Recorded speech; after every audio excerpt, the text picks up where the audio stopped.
Brush updates nga bulijjo mbabuuzaako bamikwano mwasuze mutya buli mumu gy'asinzidde kansubire mwasuze bulungi abalina ebizibu bambi mbasaasaddeko n'abafunye essanyu nammwe nsanyukira wamu nammwe ate abazaaliddwa olunaku olwaleero mbagaliza amazaalibwa amalungi mwenna aba July babies mbagaliza birthdays ennungi kati nno olunaku olwaleero ntandisa n'omwana muwala Chosen Becky mmanyi ennaku zino zonna wiiki ewedde abadde n'ebizibu bingi kuva ku driver we bwe yavaayo bambi n'ayogera awo naye ate agosiga amawulire agaliwo bambi ye mutabani we omukulu Halim bambi mulwadde ali mu ddwaliro omwana oyo n'alwadde obulwadde bambi bumutawanyiza ddala naye bambi twongere okumusabira asobole okutereera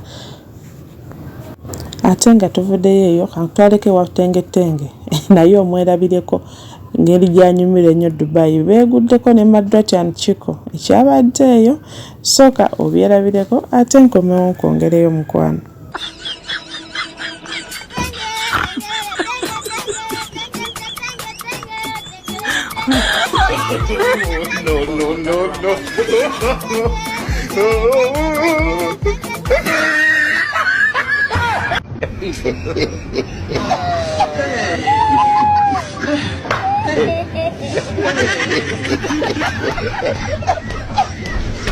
Look at it. You look like you're a couple. You are joking. Yes, couple of friends.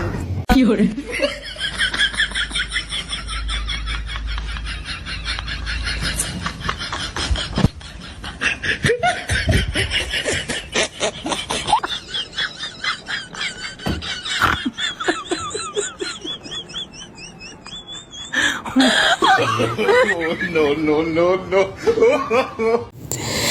Ate mwana muwala MC Chumi olwawuse omusango gwa fulufiga nti yaguwuse buva essanyu celebration zaalimu ali bulala MC Chumi ali bulala naye nga MC kulikayo mukomera bannange komera siri yangu kulikayo sooka omwerabireko nawe weesekere mukaate ate nkomoto eyongereyo.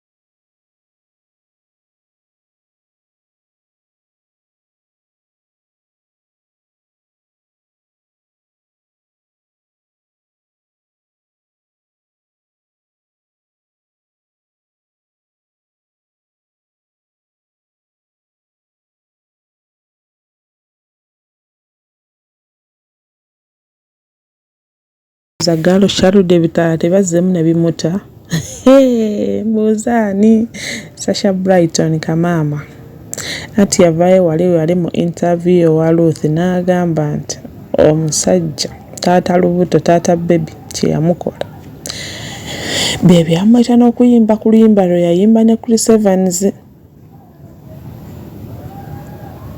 olwa topista nti byonna bye yayimba 90% byali true story munnange ate Don Cruz omugagga aliko Don Cruz teyamunaaziza amaziga kati nti nno we bapepeya era kati Don Cruz yaliko ewa Sasha naye ate kigambibwa nti Don Cruz era alina ne brown sugar bannange laavu girabye gwe edduka weeyongereyo eri byebyo nno ebiri ewa Sasha Don Cruz kati yaliko omugole waffe amawulire agesanu gakyagenda okuva mu buli nsonda buli ssaawa omugole kati ali bulala bannange era batiimulema mwenyweze oba omutima omunafu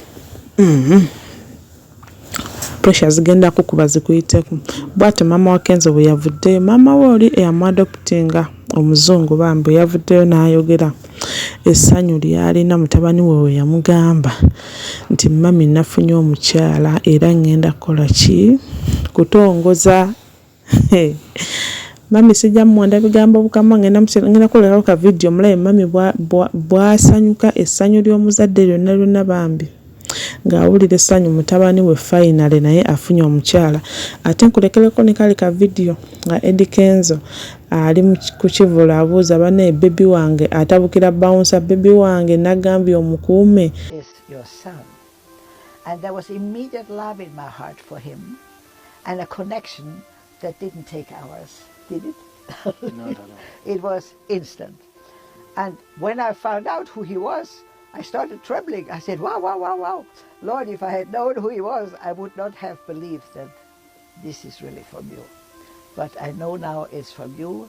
God has brought this young man in my life as my son, and he brought me into his life as his mother. And I am so thankful for the connection that is divine, and what God connects, no man can. Where is my baby? Why are you not with the Yabutono? Where is she? Where is she? Where is Fiona? Where is Finado? Tayo, John. Nakuwa domo limongo kona pamu vai. No one protects you. Am I not even so good at kama this?